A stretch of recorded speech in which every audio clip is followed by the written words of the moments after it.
Goodbye sahod dahil sa bagong update ngayon ni Meta dito sa in-stream ads at ads on Reels.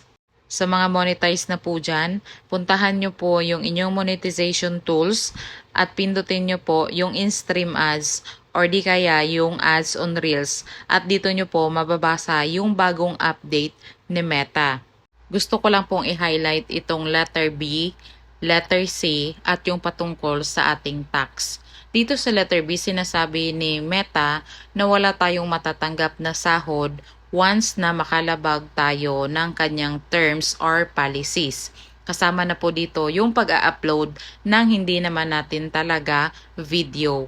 Dito naman sa letter C guys, sinasabi niya na kailangan nating sundin yung partner monetization policies niya at saka yung content monetization policies. Kailangan wala tayong malabag